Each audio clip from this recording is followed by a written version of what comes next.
안녕하십니까, 래피드입니다. 7월 12일이죠. HMM 보도록 하겠습니다. 먼저 증시부터 보겠습니다. 오늘 코스피 코스닥 모두 상승했습니다. 코스피 0.9% 정도 상승했고요. 코스닥 0.5% 정도 상승했습니다. 자, 증시가 반등은 성공했지만 수급 자체는 별로 좋지는 않고요. 여러분들이 생각하시기에는 지금 뭐 이대로 반등을 하면 좋겠다라는 분들도 많겠죠. 그래서 61선 아슬아슬하게 지킨 것은 좋습니다. 네, 좋은데요. 여전히 이제 코로나 이슈가 하루 만에 정리될 이슈도 아니고요. 아직까지도 지금 활개를 치고 있습니다. 그래서 실시간으로 코로나 확진자가 많이 늘어나고 있고요. 전 세계적으로 지금 확진자가 늘어나고 있는 상황입니다. 한 가지 또 기사를 한번 보자면 코로나 델타 바이러스, 델타 플러스 바이러스 이런 식으로 얘기가 나오는데 또 무슨 람다 바이러스가 남미에서 새 변이가 퍼지고 있다고 합니다. 그래서 관심 변이로 이제 지정을 하고 예의주시를 하고 있다고 하고요. 지금 계속해서 코로나 변이 바이러스가 나오고 있고 이 글로벌 시대에 맞춰서 그게 빠르게 퍼지고 있습니다. 지금 일반적인 독감과는 상당히 파급력이 다르고요. 거기에 대해서는 조금만 이 퍼지더라도 급속도로 퍼지는 경향이 있기 때문에 계속해서 이 경기가 이 침체되어 있을 가능성이 큽니다. 지금 상황은. 그래서 이 코로나 바이러스 이 확산세가 사실은 지금 저번 달까지만 해도 좀 괜찮았었는데 지금 갑자기 또 델타 변이 바이러스라는 게 나오면서 지금 심각하게 퍼지고 있고요. 거기에 맞춰서 지금 경기 성장률도 좀 떨어질 수도 있다라고 판단을 하고 있습니다. 그래서 지금 이게 하루 이틀 보고 나서 뭐 증시가 반등을 한다라고 하기보다는 지금 전체적인 추세가 꺾일 수도 있기 때문에 저는 이미 이런 이 길다란 음봉 두 개가 나왔을 때 추세가 어느 정도 꺾였다라고 판단을 하고 있습니다. 그래서 횡보를 끝내고 상승으로 가다가 갑자기 이렇게 두 번 만에 다 상승폭을 내주었고요.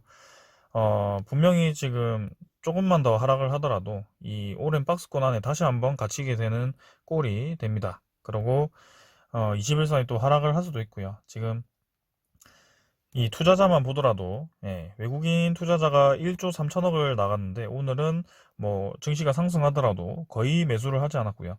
기관 같은 경우도 계속 매도를 하고 있습니다.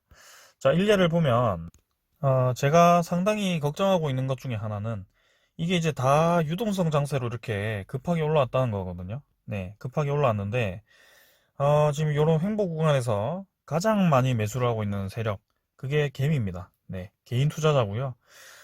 거기에 대해서 저는 상당히 우려스럽습니다. 그래서 이미 기관 투자자와 외국인 투자자는 빠질 만큼 빠졌고요. 그런 악재가 터졌을 때는 와르르 무너질 수 있는 그런 형상입니다. 그래서 이걸 보시면 2021년 1월 1일부터 2021년 7월 9일까지 코스피의 이 수급 현황입니다. 외국인은 20조 가까이, 기관은 38조 가까이 팔았고요. 개인만 60조 순매수하였습니다. 7개월 동안요. 그 다음에 작년까지 볼까요? 작년 1월 1일부터 보시면 개인이 107조를 샀습니다. 코스피를 107조를 순매수를 하였습니다. 그게 얼마나 큰 돈입니까, 여러분들? 네, 우리나라 국가 예산이 얼마죠? 1년에 한 550조가 된다고 하는데 그 중에 뭐 5분의 1을 다 이렇게 주식에 넣었습니다. 개인 투자자가. 네, 엄청나게 큰 규모입니다, 이거는. 근데 여러분들은 지금 이거를 잘 생각을 하셔야 되는 것이 이렇게 올라오는 동안 개인만 100조를 산 거예요. 100조. 그럼 뭐 도대체 이 주식을 개인이 올렸을까요? 아닙니다. 절대 개인이 올릴 수가 없고요. 기관과 외국인이 올리면서 그때그때 차익 실현을 계속 한 겁니다. 계속 올리면서 팔고 올리면서 팔고 올리면서 팔고 이런 식으로 진행을 한 거예요. 그래서 이제는 주가가 내려도 그들은 오히려 저점 매수를 할 수 있는 기회가 오는 것입니다. 그래서 제가 계속해서 조심하라는 말씀을 드리는 거고요. 오늘도 이제 조금 얘기가 길어지는데 빨리 하고 끝내겠습니다. 요 앞부분을 좀 싫어하시는 분들이 있어가지고요. 네, 지수가 다 반등을 했지만 결국에는 지수 선물은 또 이렇게 하락을 하고 있다. 그래서 지금 롤러코스터 장세가 이어질 가능성이 크고 지금은 코로나 확산세가 이어지고 있기 때문에 당분간은 실적 장세가 끝나고 코로나 관련주들이 혹은 비대면 시스템 관련주들이 올라갈 가능성이 크다. 그래서 좀 장기 투자를 하시더라도 부분 부분 네, 분산 투자를 하시는 것이 좋고 이런 좀 위기감을 네, 극복하기 위해서는 네, 현금 확보를 해두는 것도 좋습니다. 자, 그래서 오늘은 여기까지 하고 증시 종목 보도록 하겠습니다. HMM 보겠습니다. 850원 하락해서 43,800원 마무리했고요. 계속해서 이제 하락을 이어가고 있습니다. 그래서 시간 외 가격도 100원 하락해서 43,700원 되었고요. 지금 아슬아슬하게 61선 지지라인 찍혔고요. 여기서는 좀 반등이 나와줘야 될 것 같습니다. 그래서 이제는 좀 조정을 끝내고, 네, 분위기를 좀 살려야 될 것 같은데요. 좀 위태위태하게 움직이는 것 같습니다. 아직까지는. 그래서 21선, 61선 이렇게 모여있는 구간에서 반등을 좀 필요한 상황인데요. 지금 증시 흐름이나 이런 대형주 위주의 좀 조정이 나오고 있는 그런 장세고요. 조금 이제 우려스러운 점이 저는 보이고 있습니다. 그래서 사실은 HMM 같은 경우가 이렇게 요 정도에서 살짝 꺾어주면서 다시 올라가는 것은 괜찮았지만 이렇게 거의 반등하기 시작했던 지점까지 그대로 눌러버리는 그런 움직임이 저는 별로 좋지는 않다라고 생각합니다. 이 쌍바닥을 다지고 나서 한번 치고 나갔을 때 좀 치고 나갔어야 되는데요. 그만큼 지금 코로나19에 대한 그런 우려감으로 뭔가 이 투자자들이 빠지고 있다는 겁니다. 그래서 HMM 같은 경우는 중장기적인 소스가 아직 살아 있어서 괜찮긴 합니다만 뭔가 단기적인 이 움직임이 별로 마음에 들지는 않습니다. 그래서 고점 자체가 이렇게 더 낮은 고점에서 이렇게 눌러지면서 하락했기 때문에 만약에 여기서 네, 저점까지도 더 낮추게 된다면 좀 애매한 이 그림이 나올 수 있거든요. 그래서 이런 그림을 좀 조심을 해야 되는데 고점이 낮아지면서 저점도 낮아지는 네. 그래서 그런 걸 조심을 해야 됩니다. 지금은 이제 반등이 반드시 나와야 되는 그런 구간이라고 생각을 하고요. 주봉, 월봉 분위기 좋게 진행이 되었다가 지금 코로나19 단 한 방으로 모든 이 증시 네, 실적주들이 엉망이 돼버렸습니다. 지금 증시가 반등을 좀 했습니다만 의미 있는 수급도 들어오지 않았고요. 네, 언제든지 하락할 수 있는 그런 위치이기 때문에 경계를 좀 해야 할 필요가 있다. 그래서 어느 정도 이제 저점 라인이 깨지고 그 다음에 이 추세가 깨졌을 때는 지지 라인이 깨졌을 때는 좀 현금 확보를 해두거나 그런 위기 리스크 관리를 해두는 게 좋습니다. 그래서 모든 돈이 지금 다 들어가 있으면 나중에 이제 하락했을 때 정말 마음도 아프고 이 대응도 안 되고요. 손실이 네, 계속 그냥 가랑비에 옷 젖듯이 그냥 내려가는 그 주식을 계속 지켜봐야 되거든요. 그래서 내가 손절을 해서 다시 올라가더라도 그래도 리스크 관리는 항상 필요한 겁니다. 그래서 이렇게 장 분위기가 뭔가 애매하고 뭔가 조심해야 될 것 같고 그런 느낌이 들면 그렇게 하십시오. 네. 그게 그런 습관을 들이는 것이 주식이 할 때는 상당히 저는 중요하다고 생각합니다. 이게 내가 판단이 틀려서 반등을 바로 해버려도 네. 그때는 분위기 좋게 치고 올라가더라도 그때 네, 분위기가 확실히 반전되었을 때 들어가더라도 수익을 얻을 수 있는 구간이고요. 지금은 굳이, 네, 뭔가 버텨보겠다라고 좀 애매한 평단분들 있죠. 네, 요 밑에 말고 좀 애매한 평단분들이 버텨보겠다 하기에는 조금은 애매한 위치입니다. 그래서 이런 저점 라인이 깨졌을 때는, 네, 과감하게 조금, 어, 이 비율을 줄여 나가는 게 좋을 것 같고요. HMM은 분명히 장기적인 소스가 좋긴 합니다만 이렇게 단기적인 수급 자체가 별로 좋지 않습니다. 그래서 HMM 일단 이 정도로 보고 공매도 잔고 한번 확인해 보겠습니다. 이건 아니고 HMM의 공매도 잔고는 네, 또 늘었습니다. 970만 주까지 또 늘었고요. 계속해서 이 공매도 잔고도 높게 유지가 되고 있고요. 지금 전체 잔고가 4천억 가까이 되기 때문에 지금 이틀 연속 또 공매도 이 비율도 늘어났거든요. 그래서 HMM이 단기간에는 뭔가 주가 상승이 어려울 수 있겠다라는 생각이 자꾸 들고요. 그다음에 12 전환 물량에 대해서 이제 곧 상장이 될 텐데 그 상장 전으로 해서 지금 HMM의 가격이 좀 조정이 들어오고 있습니다. 그래서 사실 만약에 매각을 한다라고 쳐도 네, 어떤 분이 이제 글을 남기셨던데 아직 제가 답글을 못 남겼지만 매각 이 대상자 입장에서도 사실 주식이 싸야지 좀 이제 싸게 매입을 할 수 있거든요. 그래서 HMM의 가격이 좀 떨어지는 것을 기다릴 수 있습니다. 그래서 지금 당장 주가를 올리기보다는 어느 정도 이제 조정이 좀 들어왔을 때 그렇게 매각 이슈를 좀 뿌리면서 계약을 하는 것이 좋을 수도 있죠. 그리고 뭔가 지금 불확실성 때문에 그 매각에 대해서도 확실히 진행될지 말지도 아직 알 수가 없습니다. 그래서 그런 상황 때문에 여러 가지로 지금 HMM이 좀 침체되어 있습니다. 주식 시장 자체가 지금 좀 뭔가 다운이 되었어요. 확실히. 그래서 그런 식으로 지금 공매도와 대차장고도 상환이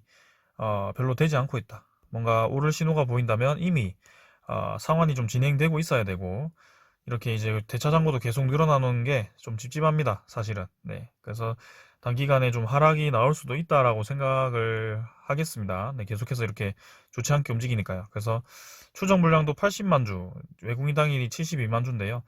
이렇게 확정 물량이 또 72만 주밖에, 아니 8만 주밖에 플러스가 덜 되었고, 그다음에 어제에 이어서 오늘도 많이 매도했다. 그래서 12.6% 정도, 네, 원래 13점 한 4% 정도까지 올라갔다가 또 이렇게 1% 가까이 지분이 하락을 했습니다.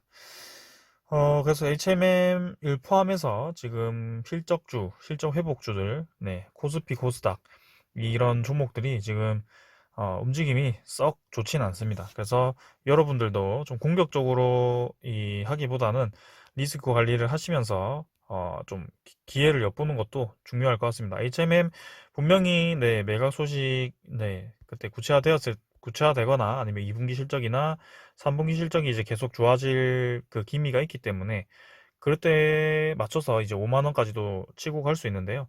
근데 그게 치고 가는 것은 치고 가는 거지만 지금 당장 이렇게 올라가는 것도 올라가지 못한다면 이런 식으로 어느 정도 이제 주가를 좀 빼고 나서 갈 수도 있거든요. 그래서 이런 라인을 타고 이제 올라갈 수도 있기 때문에 거기에 대해서는 조금 어, 조심스럽게 접근을 하자는 거죠.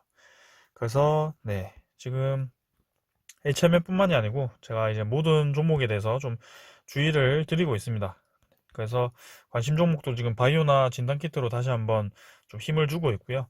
조금, 네, 지금은 코로나에 대해서 경계를 할 필요가 있습니다.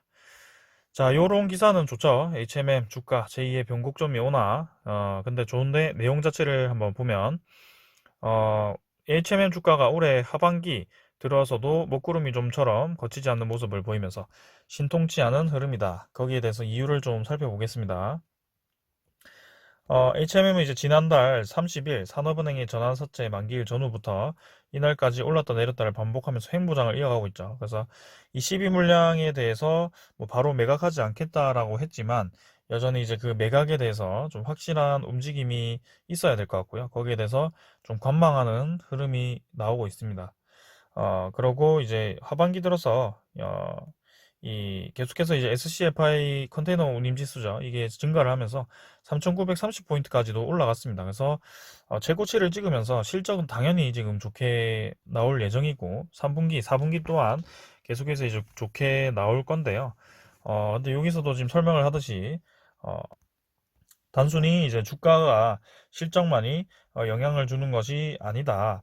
그래서 2분기 실적 발표 이후에 반짝 상승을 하겠지만 앞으로도 주가에 대한 불확실성은 당분간 지속이 될 것이다. 그게 이제 매각에 대해서 얘기를 하거나 아니면 코로나19와 같은 그런 대외적인 정세가 불안정하기 때문에 이렇게 얘기를 한 것 같습니다. 그래서 6월 30일에 12물량 이제 전환이 되었고 거기에 대해서 2주가량의 시간이 지나면 이제 상장이 된다라고 얘기를 했고요. 그 다음에 어, 여기죠. CB나 BW 발행을 하거나 만기 도래 및 전환을 할 경우 시가총액 규모는 변동이 없지만 주식 수가 늘어남에 따라서 주당 순이익과 주당 순가치 희석 등으로 주가가 이제 하락하는 경향을 띈다라고 해놨죠. 그래서 그런 점에서 본다면 사실은 조금은 이제 HMM이 지금 이 흐름이 이해가 됩니다. 그래서 확실히 이제 M&A에 대해서 좀 얘기를 좀 해야 될 것 같고요. 그래서 이런 대외적인 상황이 좀 불안정하니까 이렇게 이제 뭐 포스코나 현대나 뭐 이런 식으로 여러 가지 이제 기업들이 좀 언급이 되지만 거기에 대해서 좀 선뜻 나서기가 어렵다라는 거죠. 지금 HMM이 주가가 또 상당히 많이 올라 있는 상태이기도 하고요. 그래서 그런 점에 대해서 확실히 그런 흐름을 지켜보고 HMM을 좀 더 끌어가도 괜찮다라는 거죠. 그래서 만약 위태로운 그런 상황이 왔을 때는 네, 조금 이제 정리를 하시고 그때 그 뒤에 움직임을 좀 지켜보셨다가 들어오는 것도 좋을 것 같습니다. 그래서 이전에 이렇게 양봉이 좀 기분 좋게 나왔을 때 거래량이 터지면서 좀 좋게 진행되나 했으나 지금은 증시 전체 흐름이 지금 외국인이 빠져나오면서 이런 식으로 모두 좀 좋지 않게 진행이 되고 있다는 점 네, 참고를 하시고 HMM은 요쯤에서 이제 반등이 좀 나와서 계속해서 이제 횡보 흐름을 이어준다면 그래도 괜찮을 것 같습니다. 그래서 오늘은 여기까지 하고 네, 이번 주 흐름을 더 지켜보도록 하겠습니다. 감사합니다.